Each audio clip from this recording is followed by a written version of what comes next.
Hi. So today's topic is Dover Beach. Oh, Dover Beach, written by Mathew Arnold. It was assumed that it was written back in 1847 to 1851, but it was published pretty late, in 1867 in New Poems, when Matthew Arnold just retired from writing in. Yeah. So this whole poem is about the loss in faith, the loss of faith in humans. There are many more themes, not alone this: sufferings and sadness, and the lack of trust in between the people, and there is no joy in the life and all of that. But the main theme that moves in the whole poem is that it's lots of faith. This poem depicts the reality of Victorian era, the reality of what happened after the scientific evolutions. Darwin's evolution theory came and scientific discoveries came into being, and how it affected human life, human emotions.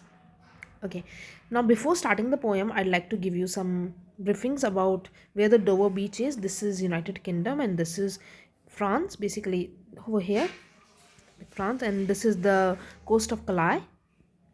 You can see it in this another picture.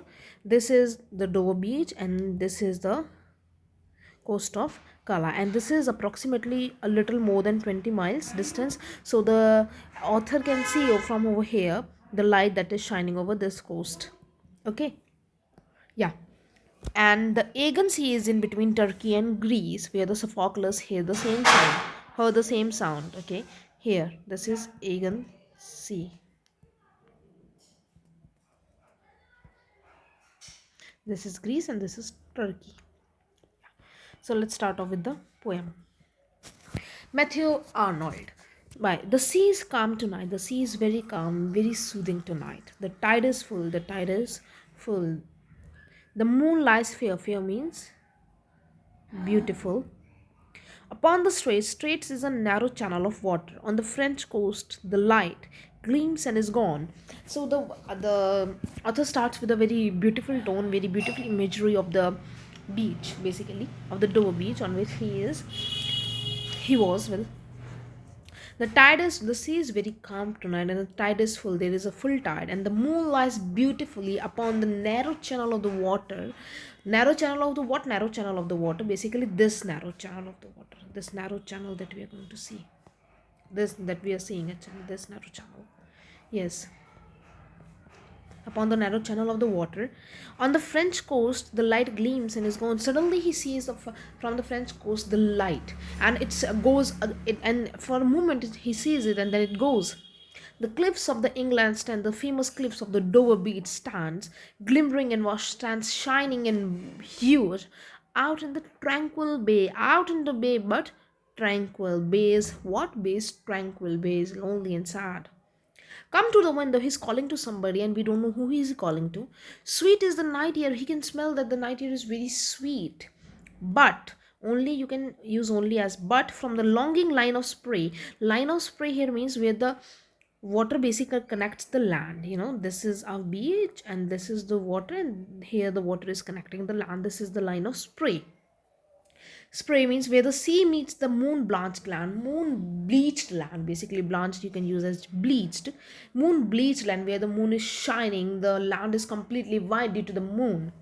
Listen. Now, after listen, there is a exclamation point. This exclamation point is to wake you up, to simply take your attention over here. You hear the grating roar? Can you hear the harsh sound? A very harsh sound. Can you hear that? Of what? The harsh sound is coming from where? It's coming from of the pebbles waves draw back and fling. Of the pebbles which waves takes from the strand. Strand means shore or beach, you could say. Okay, from the beach, and then again it flings them back. And they return, at their return up high, the strand at their return, and they return back to the beach. Begin and cease and then begin again. This is perfect iambic pentameter. This is an iambic pentameter.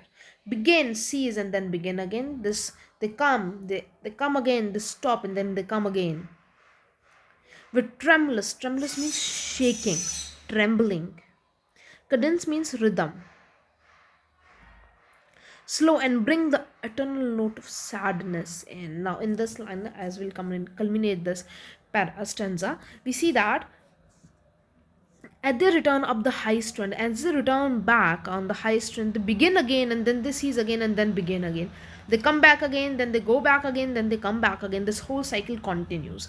Within, with tremulous, with shaking rhythm, the rhythm is shaking. That means simply the pebbles are so huge, like there are so many of pebbles, and they're combined together to make the sound. So the cadence they are shaking, and the cadences they're very slow in a rhythmic way, and bring the eternal note of sadness in, and it brings the eternal note of sadness into the poem, into the poet. Basically he's saying that the world is now, there is sadness into the world that has come, and it is basically due to the evolution, scientific evolutions, and Darwin's theory of evolution, scientific discoveries, and all of. Yes, so this is the first stanza. I'll talk more about the tone of the poem over here a little bit. The sea is calm tonight. The tone is from this point to, like, up until this point. It's very beautiful, and suddenly it gives us a hint of tranquility from, tranquilness over here. The use of the tranquil, and then he uses the very harsh word, that is grating. So the tone shifts very smoothly into a sad tone, that the whole world has become sad and very boring. There is no joy and no love in the world, and it's just like pebbles, like having a pebbles making a very grating sound. So this is the whole poem all about. Like the first stanza is about, basically. So begin and cease again, then begin again. This is a perfect example of an iambic pentameter.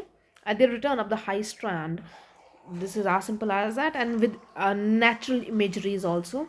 And natural imagery is also represented over here. Thank you, and I'll do the second paragraph, second stanza in the next part. Thank you. Bye.